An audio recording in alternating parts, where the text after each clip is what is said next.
इसके बाद हम बात करते हैं वायरस की रेप्लिकेशन की। वायरस की रेप्लिकेशन की बात करें तो एक ग्रोथ कर्व है जो बैक्टीरियल ग्रोथ कर्व से कहीं से भी रिप्रेजेंट नहीं करती।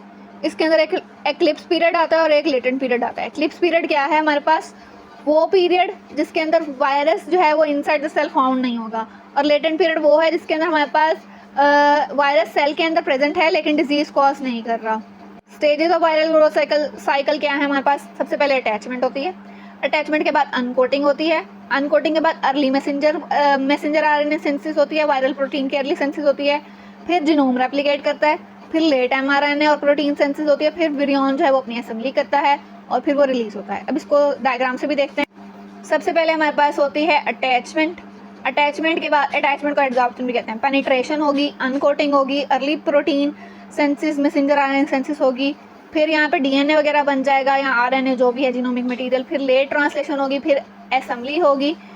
असेंबली के बाद हमारे पास लाइसोजेनिक जो है फेज, लाइसोफेज, ये हमारे पास वायरस से रिलीज होगा और दैट्स ऑल। ओके, तो अब हम समरी पे ही आते हैं। वायरस ग्रोथ कर्व के अंदर मैंने दो बातें जो बताई थी वही समरी के अंदर लिखी हुई है। एक्लिप्स पीरियड होता है जिसके अंदर हमारे पास कोई वायरस जो है वो सेल के अंदर फाउंड नहीं होता, detected within the infected cell, it's occur after the cell is infected.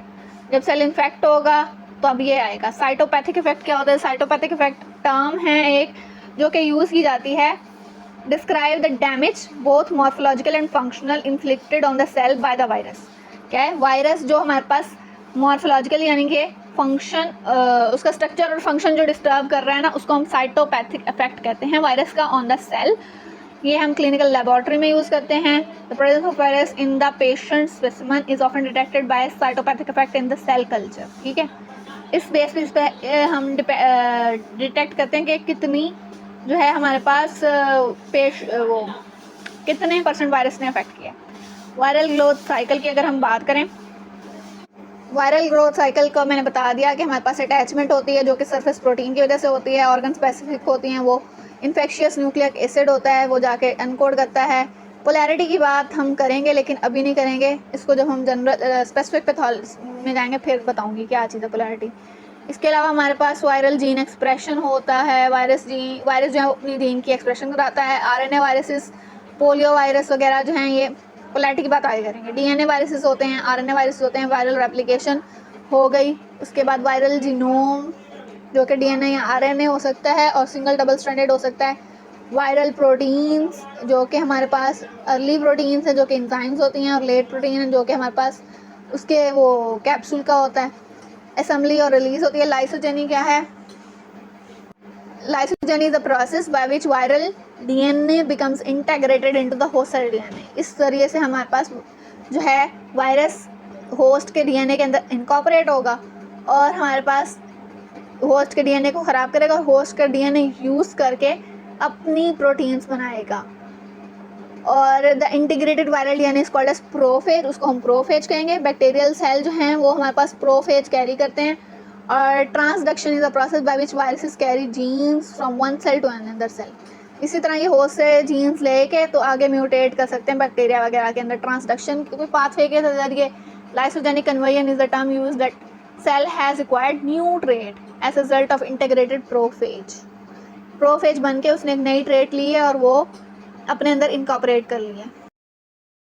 बिस्मिल्लाहिर्रहमानिर्रहीम। जीन और जीनेटिक थेरेपी एज यूजुअल हमारे पास इसके अंदर डीएनए या आरएनए, उसके अंदर म्यूटेशन कैसे आती है, म्यूटेशन आती है हमारे पास एडिशन डिलीशन, इसी वजह से आती है हमारे पास। लीथल म्यूटेशन हमारे पास टेम्परेचर की वजह से आती है। टेम्परेचर सेंसिटिव होते हैं जो इन्वेलप्ड वायरस होते हैं। इन्वेलप्ड वायरस जो है वो टेम्परेचर सेंसिटिव होते हैं। Mutation in viral genome can produce antigenic variants, जिसकी वजह से ड्रग रेजिस्टेंट भी आएगी और वैक्सीन भी नहीं प्रोड्यूस होगी। म्यूटेशन की वजह से हमारे पास अटेनुएटेड वेरिएंट बनेंगे जो कि डिजीज़ कॉज नहीं करेंगे, लेकिन एंटीजेनिसिटी जो है वो हमारे पास वैक्सीन्स नहीं बनने देंगी। टेम्परेचर सेंसिटिव म्यूटेंट्स होते हैं जो कि लो टेम्परेचर के ऊपर रेप्लिकेट कर सकते हैं और हाई टेम्परेचर पर रेप्लिकेट नहीं कर सकते। टेम्परेचर सेंसिटिव म्यूटेंट्स जो हैं वो इन्फ्लुएंजा वायरस के जो हैं वो यूज़ होते हैं वैक्सीन अगेंस्ट दिस डिजीज़। रीअसॉर्टमेंट हो सकती है। रीअसॉर्टमेंट का ये मतलब है कि जो उसका वायरस का जीनोम है वो अपने सेगमेंट्स को आगे पीछे करके रीअसॉर्ट हो, और इसकी वजह से हमारे पास इन्फ्लुएंजा के अंदर बहुत ज़्यादा पैथोजेनेसिस आ जाती है। जो इन्फ्लुएंजा वायरस है, ऑर्थोमिक्सो वायरस, वो कॉम्प्लीमेंटेशन अकर होती है जब एक वायरस जो है वो प्रोटीन प्रोड्यूस करता है और जो दूसरा वायरस है वो उसकी प्रोटीन को यूज़ करता है, इसको हम कॉम्प्लीमेंटेशन कहते हैं। कॉम्प्लीमेंटेशन हेपेटाइटिस डी वायरस के अंदर हमारे पास बहुत इंपॉर्टेंट है, जो कि हेपेटाइटिस बी का एंटीजन यूज़ करते हुए अपनी पैथोजेनिसिटी कॉज करता है।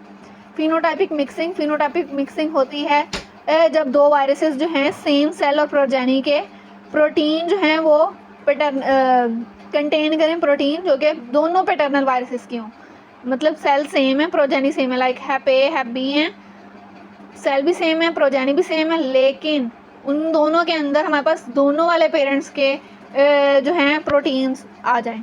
दे can endow progeny viruses with the ability of infect the cell that ordinarily paternal virus couldn't. Paternal virus जो दोनों अलग अलग थे वो एक स्पीशी को कर सकते थे, लेकिन अब जो फिनोटाइपिक मिक्सिंग हुई है उसकी वजह से वो दोनों स्पीशीज़ को अफेक्ट कर सकते हैं।